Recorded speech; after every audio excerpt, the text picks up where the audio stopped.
What's up guys, welcome back to another tutorial. So today I'm going to be showing you guys how to make some realistic rain. So in that short film that I did, there was one scene that I wanted to have some rain falling and I needed to figure out how to make, rain. So this is the method that I use. So we're going to be using X particles to get this effect. You can do a similar effect if you're using the Cinema 4D default emitter. The principles should apply, but some of the settings should be a little bit different, but most of the modifiers should still be in the default Cinema 4D. But yeah, let's jump straight into this. Cool, so let's set up a basic scene over here. So I'm just going to set a plane just as our floor and get a little person over here just so that we have a reference for scale. Awesome. Cool, so now let's add in our XP system.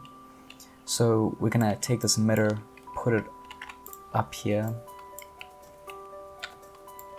rotate it 90 degrees, and let's just increase the size of this.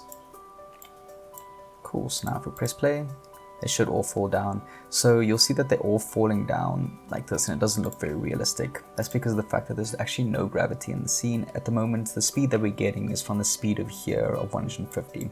We want to set that to 0. So now when you press play, they should all just spawn over there. That's exactly what we want. So now we're going to go over here into the modifiers and add in a XP gravity. So now we should get a lot more realistic looking falling. Cool, but the particles are falling straight through the ground and that is not what we want. So let's go over here and add a XP collider tag. Cool, so now they're colliding with the floor, but it doesn't look very realistic because they're just jumping up in the exact same spots, and that just doesn't look very great. But we can fix that. So in the XP collider tag, we have bounce, friction, and scatter options. So the bounce is how much it's going to bounce. The friction is how, the higher this is, the stronger it will stick to the floor. So if we had to put this to 100, for instance, as soon as they fall, they're going to stick. But that's not what we want. So let's maybe put it like 1, and bounce, we can maybe put it like 8 or 9 with like a slight variation. So now when the particles fall, they should have like a slight little bounce to it, maybe a little bit more like that, but they're still staying in the same place. So let's add in a bit of scatter. So now when the particles fall, they should have a slight movement to them, which looks a lot more realistic. Cool. So that's the basic look of what we're going for, but let's go in a little bit more advanced with this. So at the moment, it's just going to bounce and hit and then just stay there. We don't really want it to stay there forever, so let's go over here into the full lifespan, and you can set how long you want these particles to last. So I think I'm going to set it to maybe like 120 with a variation of like 90. That seems fair. So now when they fall, they should last between 90 to 120 frames. And yeah, that works out because of the fact that if we had to keep it forever, there's just going to be millions of particles that are just going to be piling up over here. That's probably not even going to be in the scene, and that's just a waste of processing power. Cool. So now let's figure out how to make it so that if rain falls, that we want it to kind of like splash in a way.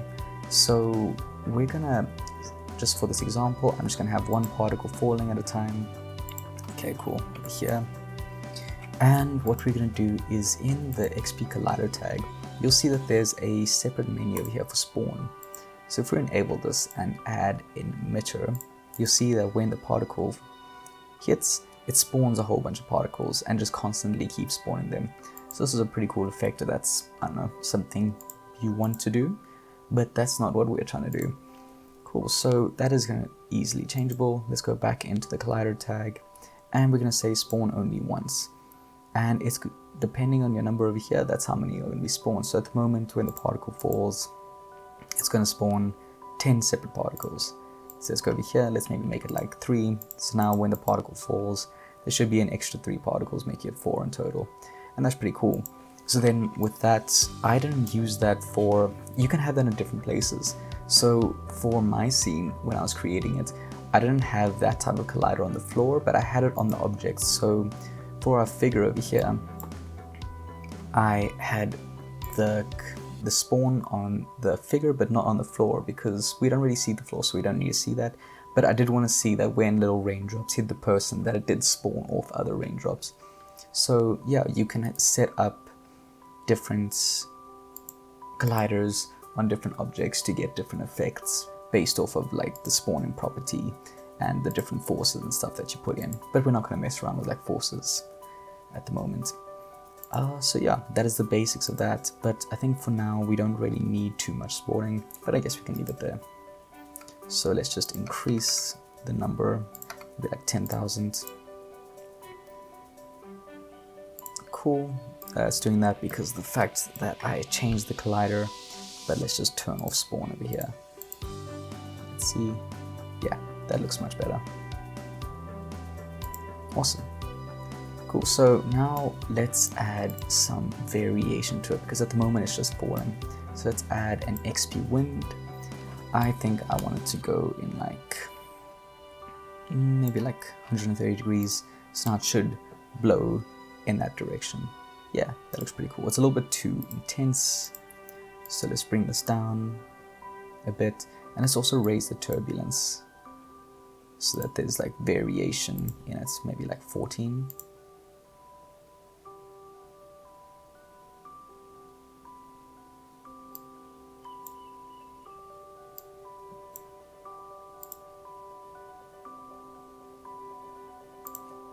Nice. Cool. So let's change the particle radius for now. I'm just going to make it 1.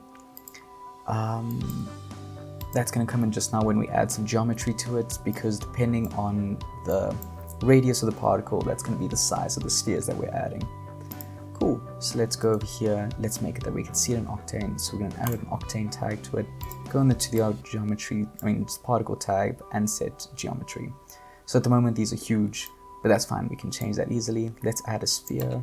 Set this to like 1 centimeter, and then drop the sphere in here.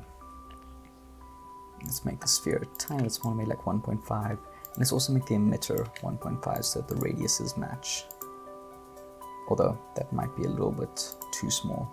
So let's maybe make this like 1. Stuff like this we can easily change, and it doesn't affect the render times at all.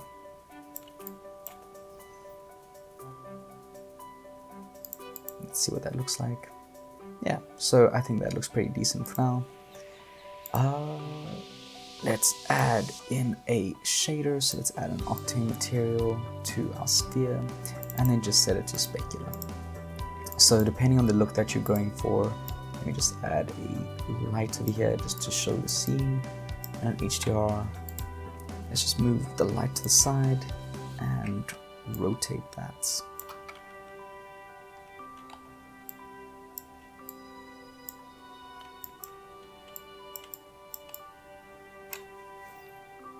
Cool, so depending on the look that you're going for, the only thing I'd really change is maybe like the index of the material, just to make it catch light a little bit better.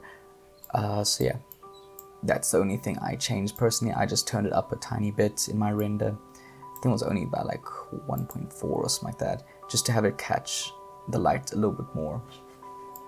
Cool, so this looks kind of cool, but the only problem is that you can clearly see defined little balls. And if you look at videos of rain, that's not really how it works. But that's where some post-processing would come in. So let's add in a Octane camera. Let's go into the motion blur and then let's turn that on. So now let's see what that looks like. So now we're gonna have these streaks that are coming down, which is kind of cool. Depending on how much you want the streaks, you turn this up or down, depending on like the look that you're going for.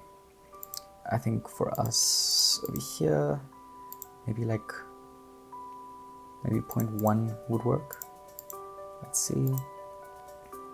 Yeah, something like that should be fine.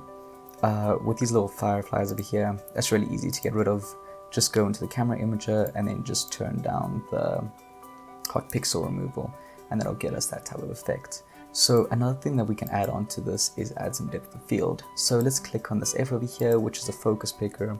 Click on our subject matter, go into our Octane tag inside of the Octane camera, and we're going to go into thin lens, depth of field, and we're going to turn that up. And this will give us this type of look, which makes it look a lot more realistic. So now when the rain's going, we're going to have these like streaks. Sometimes we're going to have the balls over here that are going to be out of focus, and it's going to have a much better look to it.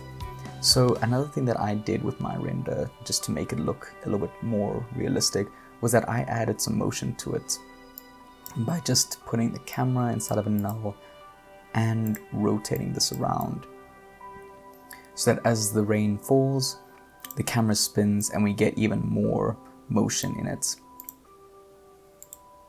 Awesome. So thank you so much for watching. I really hope you enjoyed this video and learned something.